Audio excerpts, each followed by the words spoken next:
Aokigahara, tego słynnego japońskiego lasu, nie trzeba nikomu przedstawiać. Jest on drugim najpopularniejszym miejscem na świecie, gdzie ludzie odbierają sobie życie.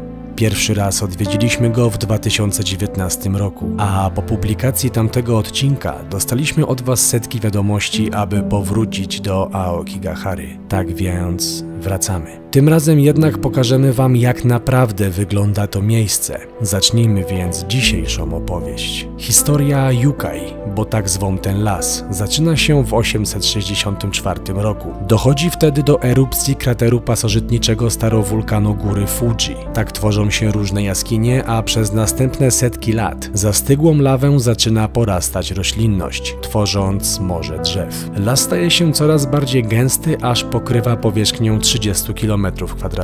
Następnie na jego terenie powstają ścieżki dydaktyczne, tereny spacerowe, punkty widokowe i sklepy z pamiątkami związanymi m.in. z jaskiniami czy górą Fuji. Miejsce to staje się mocno turystyczne, a tak wygląda jeden z wjazdów do Aokigahary. Zacznijmy od tego, że tak wygląda jeden z wjazdów do Aokigahary. Mamy wjazd pod górkę, parking, a następnie tutaj ogromny parking. Ponieważ Aokigahara nie jest tylko znana z tego, z czego my ją znamy, ale również i z tego, że jest tutaj bardzo dużo różnych turystycznych miejsc. I tak na przykład mamy na wprost siebie centrum turystyczne, które nazywa się Narusawa Ice Cave.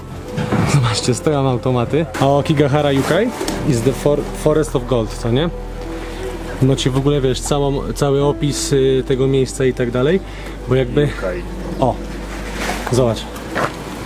My jesteśmy w tym miejscu, tu jest góra Fuji i Aokigahara jest tutaj, co nie? 30 km². Jest to bardzo turystyczne miejsce. Stoją samochody, chodzą ludzie, tam jest las samobójców obok, ale ludzie tutaj przyjeżdżają nie po to, żeby chodzić po tym lesie samobójców, a mianowicie, żeby chodzić po nim, tylko o wytyczonych ścieżkach, gdzie mogą spotkać różne okazy zwierząt, ptaków, ale jeszcze po coś.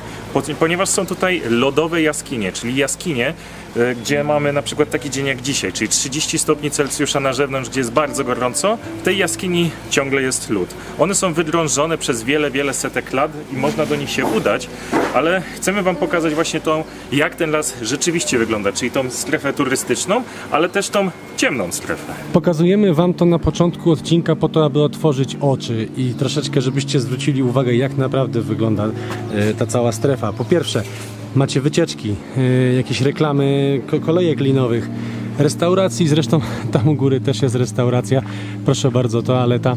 I prawda jest taka, że jeżeli chcielibyście odwiedzić jedną z lodowych jaskiń, to ona jest właśnie tutaj po prawej stronie, a następnie idąc sobie tam w las, gdzie pójdziemy za chwilę, mamy takie strefy, jakby ścieżki turystyczne, gdzie sobie można po prostu zwiedzać.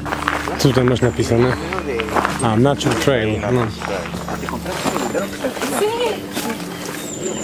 Odchodzę od tego całego centrum wycieczkowego z dwóch powodów. Po pierwsze, to jest to, że tam gra muzyka, teraz ją włączyli, więc wywaliłoby prawa autorskie na tym filmie i prawdopodobnie byś go nie obejrzała, bo by go YouTube zaczął blokować. Drugi temat jest taki, że zamykają jaskinię lodową i całe to centrum turystyczne o godzinie 17, czyli za 10 minut, więc już nie zdążymy wejść do środka.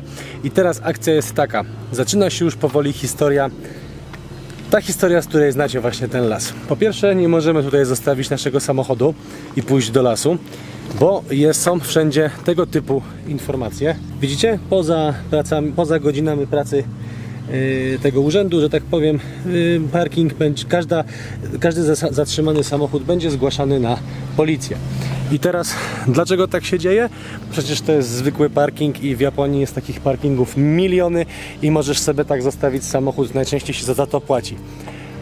No, a to dlatego, że jeżeli ktoś tutaj zostawi samochód po godzinie 17, to istnieje szansa, że już go nigdy nie odbierze. Więc my teraz wsiadamy do naszego Nissana i słuchajcie, pojedziemy na inny parking, w inne miejsce, tak aby nikt nie zadzwonił na nas, na policję, że wchodzimy do lasu, no generalnie w wiadomym celu. Zobaczcie, że nawet na przystanku stoją ludzie, są wszędzie porobione znaki informujące o tym, gdzie jechać. I my musimy teraz znaleźć tylko parking. Taki, żeby nikt po nas nie zadzwonił, że tak powiem. No i możliwe, że to jest ten teraz, który ustawiłem.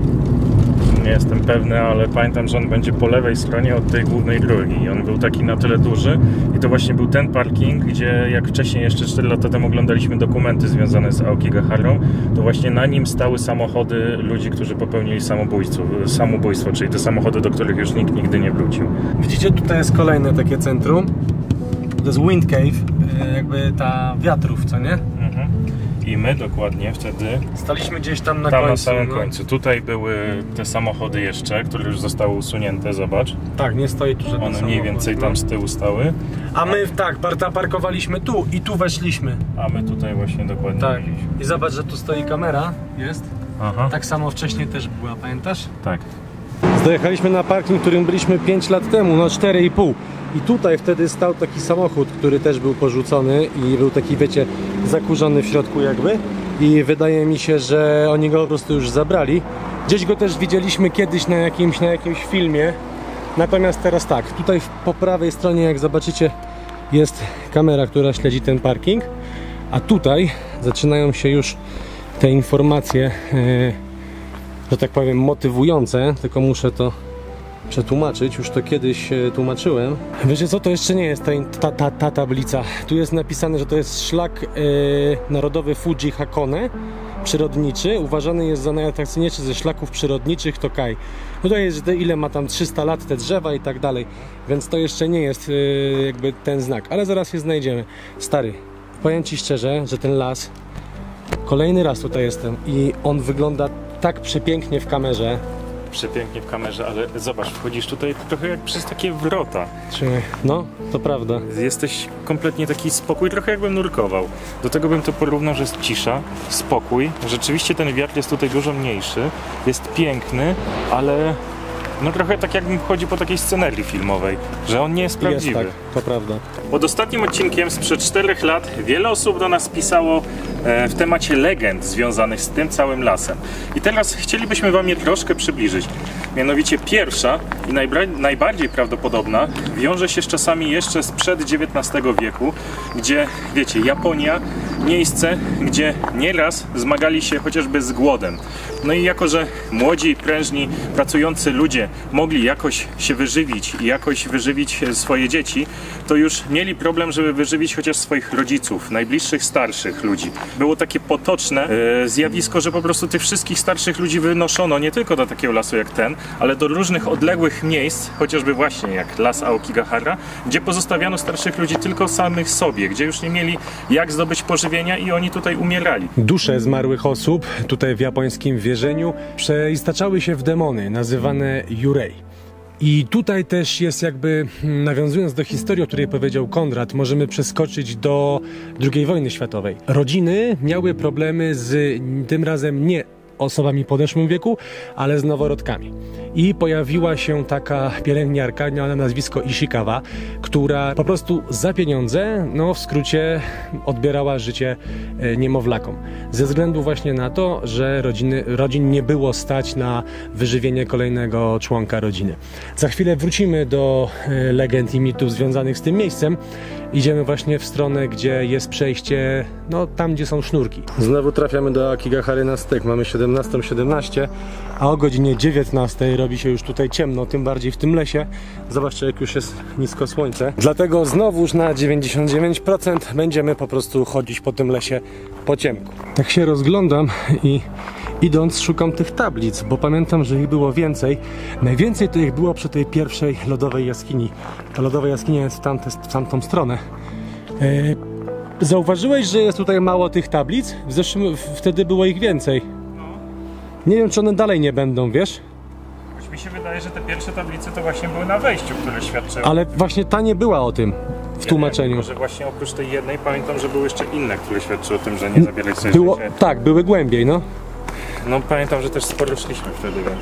No my jesteśmy może w 1/10 drogi, no. Dwie kolejne legendy wiążą się z książkami, które wyszły w Japonii w latach 70. i 60. mniej więcej. Pierwsza historia mówi o tym, że młoda bohaterka przychodzi do tego lasu samobójców, aby odebrać sobie życie. Jeśli chodzi o drugą książkę i drugą historię, to różni się tym tylko, że młoda para, ludzie zakochani, nieszczęśliwie zakochani w sobie, przychodzą do lasu samobójców odebrać sobie życie. Oprócz tego jeszcze jest dziesiątki innych historii, ale historii, które rzeczywiście miały tutaj miejsce. Historii strasznych. Słyszysz to?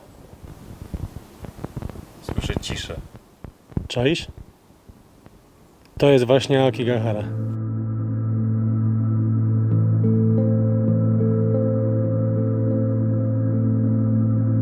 Jesteśmy już w tej części Morza Drzew, z której no po prostu wszyscy znacie to miejsce.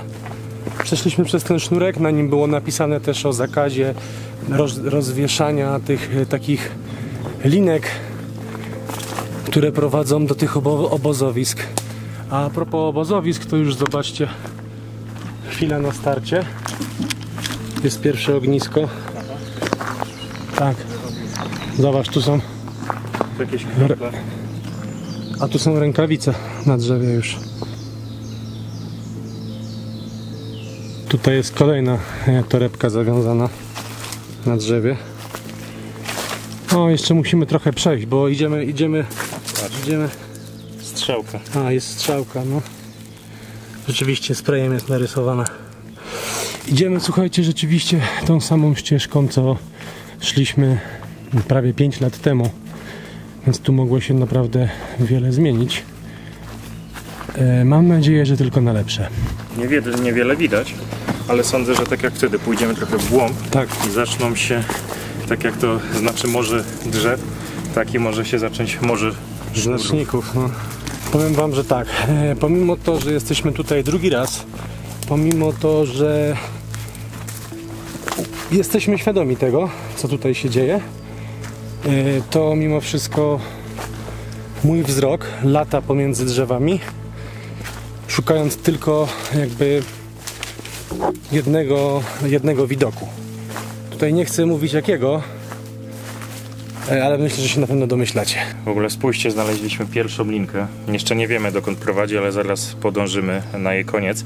Ale chciałbym wspomnieć jeszcze o jednej rzeczy. 4 lata temu nakręciliśmy stąd odcinek mówiący o tym, jakie życie jest piękne i jak nie warto sobie je odbierać. Jak to trzeba szukać nadziei i szczęścia w tym całym naszym życiu, bo na tym tak naprawdę polega.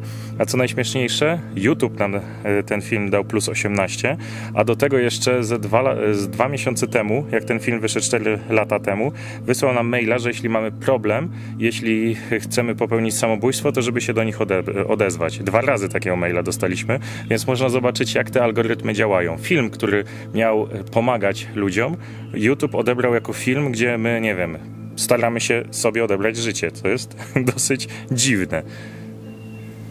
Tak działa YouTube. Nie ogarnął algorytm, że to jest... Ale wiesz, też jest, można powiedzieć, ręczne potem sprawdzanie tego. No i... tak. No w ogóle jakby szkoda gadać. Tak, chodźmy za linką. Ciekawe, jak daleko biegnie. A tu są w ogóle kolejne linki. Tylko takie... Tak. Tylko one są takie już bardzo, bardzo stare. I takie cieniutkie. No są na tyle stare, że zobaczcie, że są jeszcze pod już mchem przerośnięte.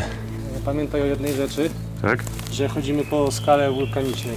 Czyli zawsze możesz zapaść ci się nogę na przykład.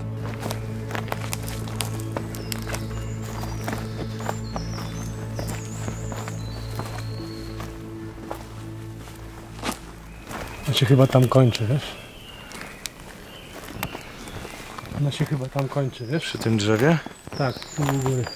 No dobra, to daleko nie mamy jeszcze. A tu są w ogóle kolejne linki.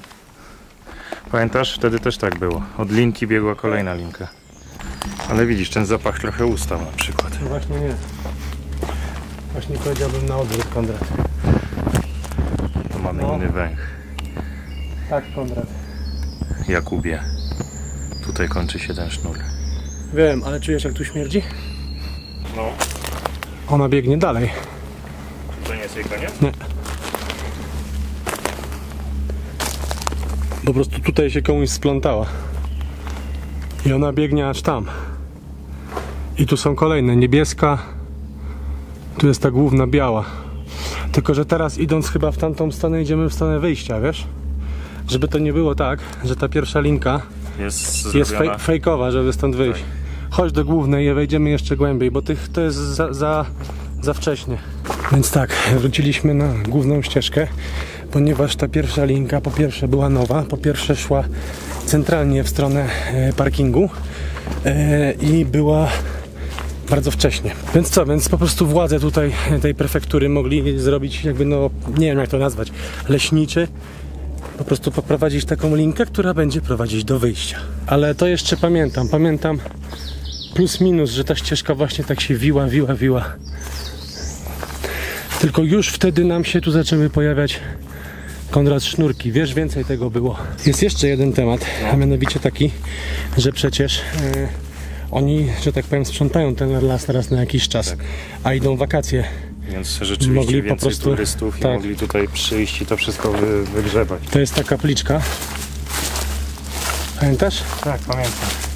Dokładnie. I wtedy my skręciliśmy, tam w lewo poszliśmy i tam był kolejny taki niebieski, obóz. Długi sznur, który właśnie Sznur prowadzi. Niebieski, tak. I był taki obóz. Tam jakieś patelnie znaleźliśmy, takie rzeczy, pamiętasz? W ogóle to jest takie dziwne uczucie, że niby idziesz przed siebie, ale ciągle zerkasz na lewo, na prawo w poszukiwaniu właśnie tych sznurów. Ciągle jesteś skupiony i ciągle szukasz czegoś, czego normalnie w lesie nie powinieneś znaleźć.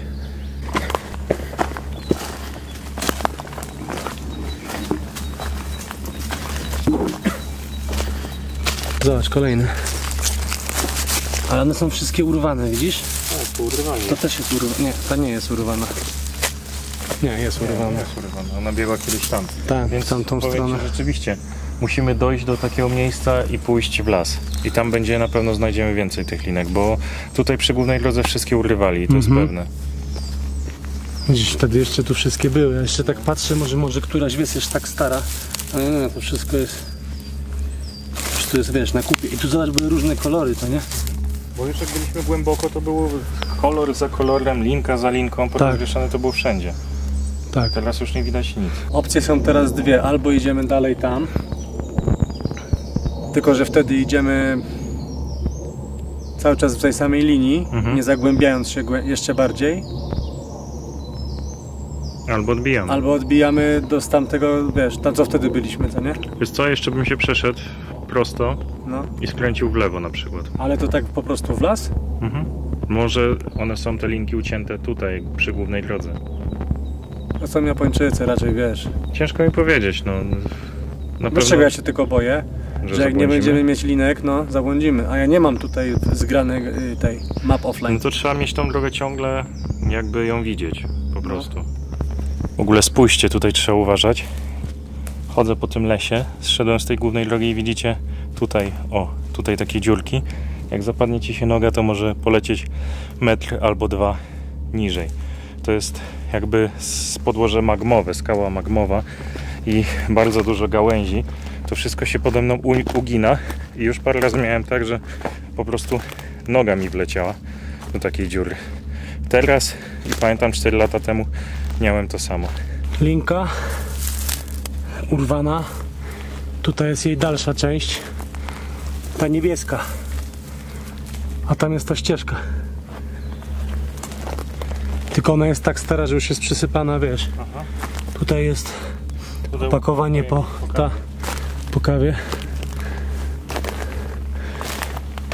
Jest jeszcze jeden temat, Konrad.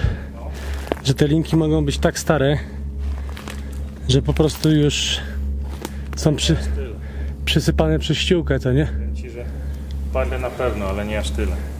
No, jak było dużo, to prawda. No dobra, idźmy przed siebie. Spójrzcie, weszliśmy lekko w las i już jest czyjś but. Czyli możliwe, że kiedyś tutaj było jakieś obozowisko.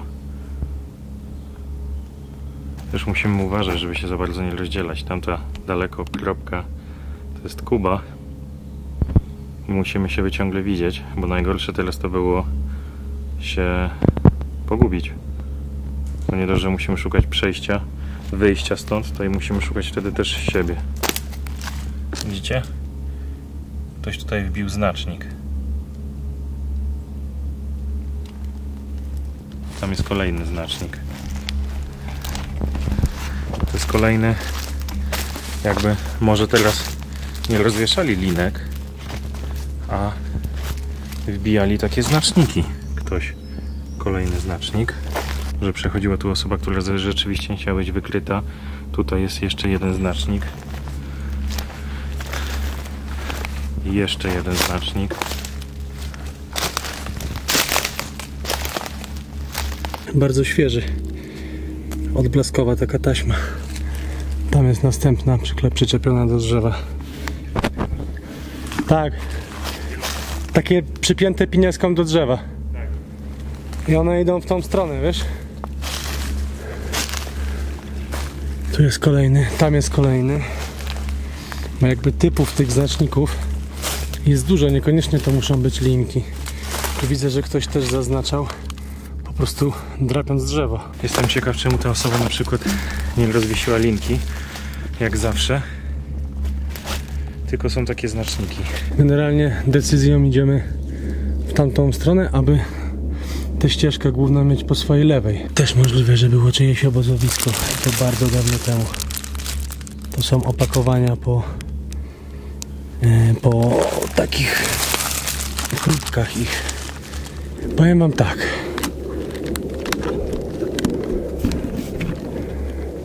Bardzo się cieszę, że nie ma tych linek. Nie kuszą. Widać, że poprawiło się i to mega.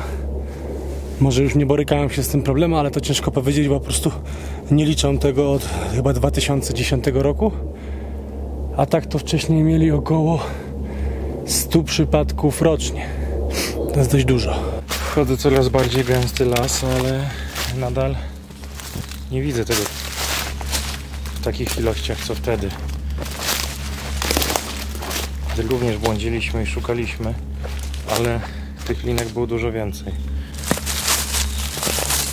Ze względu na to, w jaki sposób YouTube podchodzi do filmów o tym miejscu oraz też ze względu na to, że poprzedni, mimo to, że zrobiliśmy motywacyjny, naprawdę naszym zdaniem jeden z lepszych o tym miejscu, bo nie pokazaliśmy, tak jak niektórzy, głupot po prostu. Ten też chcemy zrobić, aby był taki pokazujący, jak naprawdę ona wygląda, czyli że tutaj też jest to centrum turystyczne, te jaskinie i tak dalej. To mimo wszystko będziemy starali się unikać w tym filmie różnych słów, które mógłby YouTube wychwycić i po prostu zrobić z tym filmem siekę. Także nie dziwcie się, że czasami będziemy używać słów zastępczych. Słuchaj, idziemy do tej ścieżki i wracamy na bok? No, możemy tak zrobić. Bo już będzie zaraz ciemno, bo tak ostro. Widać w twojej kamerze? No powiem ci, że jeszcze jest jasno, ale to już tak godzina, gdzie sądzę, że jeszcze pół godziny i będzie już ciemno. I będzie ciemno, a my mamy co najmniej pół godziny do wyjścia. Wiesz co, mi chodzi o to, że jakby spoko, możemy chodzić, tylko ja nie chcę chodzić w tym miejscu, gdzie nie wiem, gdzie jestem, wiesz, po ciemku. Jeżeli mam ścieżkę, no to trafię, tak, do wyjścia. Więc ścieżka powinna być tam, co nie? Raz na jakiś czas jeszcze gdzie można spotkać takie 2018 termin ważności. Znaczy jeszcze sprzed COVID-u, przed naszego przyjazdu tutaj. Tak. Rok sprzed naszego przyjazdu. No.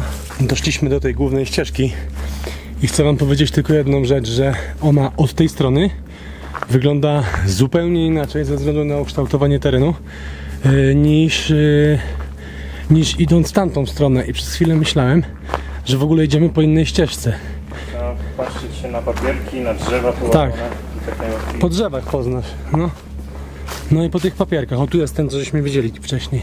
W miejscach, gdzie ten las bardziej prześwituje, jeszcze jest jasno, ale jak wbijasz się w głąb, to już się robi ciemno. No stary, no tak naprawdę dla kamery to jest ciemno, nie? To jest ta pierwsza. Czyli my jesteśmy... To my żeśmy daleko zaszli. No. Jeszcze jest ten pierwszy sznurek, ale można powiedzieć, że tamte wszystkie już przegniły. Przez COVID nikt tutaj nie przychodził i znowu dopiero to się wszystko zaczyna. Czyli ktoś niedawno tutaj był po prostu. Nie chcę, żeby to też znowu źle zabrzmiało, ale zobacz, że to jest pierwszy. Tak jakby wiesz, w Japonii idą po kolei. Kumasz? Dobra, zobaczymy. Trudno, idźmy, bo to jest jedyny sznurek, który... Tego typu sznurków, takich właśnie, 4 lata temu tu były setki. Te sznurki w ogóle mają to do siebie, że one są takie... Jak torebka foliowa, bym powiedział. Nie jak sznurek taki, jaki my sobie wyobrażamy w Polsce. Co to jest w ogóle? On tam gdzieś nad tym wąwozem jakoś przychodzi, ty.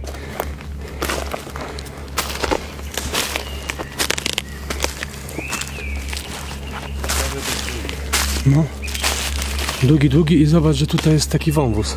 Mamy kolejny znacznik, tym razem Niebieski. niebieską taśmę. Już się zrobiło dosyć ciemno.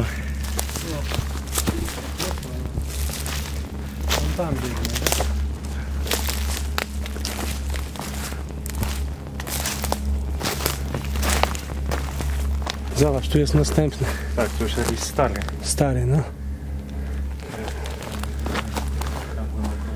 Dobra, a ten tu biegnie cały czas tą paryją, więc możemy iść górą. Na razie. Kolejne się pojawiają tutaj sznurki. Gdzieś tu jest niebieski. No dobra. Idziemy, tylko tutaj jest taki uskok, wiesz? Matko bosko.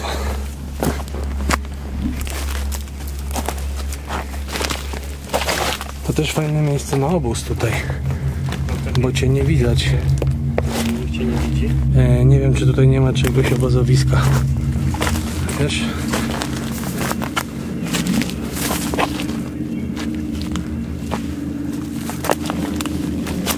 Tak. Tu jest w ogóle inny sznurek. Zobacz, tam jest obozowisko. Tu jest jedno, tu jest w sumie toaleta, że tak powiem.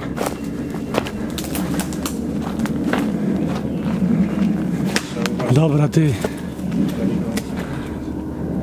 To prowadzi tu. On się tu kończy. Zobacz.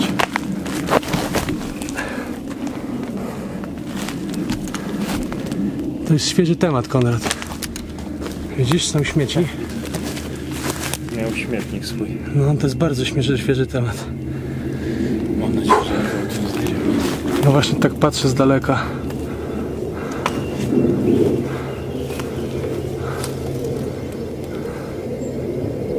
Mam nadzieję, że nie.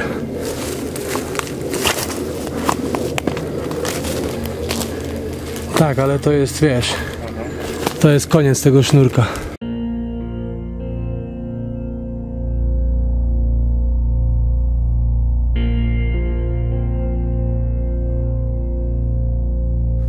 Zobacz, tu był szałas zrobiony z tego. Aha. No. Masz rację. Tutaj są jakby stare. Tu się paliło ognisko. Zobacz, że ktoś był na tyle przygotowany. No mówię, cukierka. Ale że to było w takich, wiesz, no, strunowych folikach. Chodźmy jeszcze tam przed siebie. Ale tu już nie ma sznurka. No tak, ale pamiętaj, że to było obozowisko tylko. Tak patrząc na stan tego miejsca, to powiem Ci, że to jest ultra świeży temat, co nie? To jest według mnie, nie wiem, miesiąc max. Bo tu w ogóle nic nie jest zgnite, a pamiętaj, że odkąd my tutaj jesteśmy, to prawie cały czas pada. A tu nic nie jest takie, wiesz, przyniszczone. Też pytanie, czy to było obozowisko kogoś, kto po prostu chciał się tu przespać, kogoś, kto chciał pomyśleć nad życiem, czy może gorzej. Czy może właśnie kogoś takiego nawet jak my, że przyszedł sobie się tu przespać, bo jest w Aokigahara, tak? Tu jeszcze są ten. Zobaczymy. Tu jest kolejne, wiesz? Tu jest cała ta lina, tutaj jest ileś set metrów tej liny zbitej w kłęby. Gdzieś, czyli mieli nawiniętą, to nie? Tutaj też jest ten sznurek. Tutaj jest sznurek zwinięty w taki kłębek w tym miejscu. 100 metrów. Taka szpula. No dobra. Czyli co? Trzeba iść w stronę parkingu, co nie? Chyba tak. No to idziemy. Tu u góry jeszcze jest jasno. No tak jasno bym nie powiedział. Dobra, zgaszę. Zobaczcie, Nic nie widać, zgaś jak swoją. ja mam To mniej więcej tyle samo my widzimy. Dobra. Idziemy na parking. Wracając na parking, dyskutowaliśmy przez dłuższy czas, co było powodem tak małej ilości sznurków. W 2019 roku było ich naprawdę sporo. Wysnuliśmy więc dwie teorie. Pierwsza to ta, że byliśmy wtedy poza sezonem turystycznym, a teraz zaraz przed wakacjami. Możliwe jest więc, że specjalne służby sprzątające obozowiska, sznurki i znaczniki oraz szukające ciał niedawno zakończyły swoją pracę. No ale przecież niektóre znalezione dziś przez nas sznury były stare i pokryte ściółką. Czemu ich nie posprzątali? Oraz czemu zostały usunięte tablice zawierające informacje, gdzie można uzyskać pomoc? Tutaj pojawia się druga teoria. Prawdopodobnie przez bardzo surowe w Japonii, niedawno dopiero zniesione obostrzenia związane z pandemią, obywatele nie podróżowali, nie odwiedzali takich miejsc, a zostali w domach. Dodatkowo biorąc pod uwagę, że Japończycy bardzo respektowali nałożone obostrzenia, wysoce prawdopodobne jest to, że ludzie chcący odebrać sobie życie nie zrobili tego w Aokigahara. Przez to większość obozowisk i sznurków została pochłonięta przez naturę. Ale jak widać po ostatnim miejscu, które znaleźliśmy, Yukai niestety nie została zapomniana. I nie pomoże w tym na pewno dalej dostępna słynna japońska książka, napisana w 1993 roku, nosząca tytuł Kompletny podręcznik samobójstwa, wskazująca, że Aokigahara jest najlepszym miejscem, aby odebrać sobie życie. Jest jeszcze jeden temat, który chcemy poruszyć. Pamiętajcie, że każdy problem da się rozwiązać i zawsze jest powód, dla którego warto żyć. Mimo to, że w danej chwili może ci się wydawać, że jesteś z tym wszystkim sam, pozbawiony pomocy, bez wsparcia, to tak nie jest. Są na świecie ludzie, którzy zawsze wyciągną do ciebie pomocną dłoń i nie istnieją takie sytuacje, z których nie da się wyjść. Dziękujemy Wam wszystkim, że byliście z nami podczas tego odcinka. Dziękujemy naszym patronom. Tak, bo to dzięki nim możemy podróżować po świecie. Natomiast mam nadzieję, że pokazaliśmy Wam prawdziwy obraz Aokigahary, czyli to właśnie tą część taką turystyczną. Ta część, o której wszyscy myślą, tak naprawdę jest tylko fragmentem tego ogromnego i zarazem pięknego lasu. Zgadza się. Nie pozostaje nam nic innego, jak tylko się z Wami pożegnać i zaprosić jeszcze na poprzedni odcinek. A, bo będzie ciekawy. A, bo był ciekawy. Tak, na pierwszą część. No i co? Do zobaczenia na następnej wyprawie.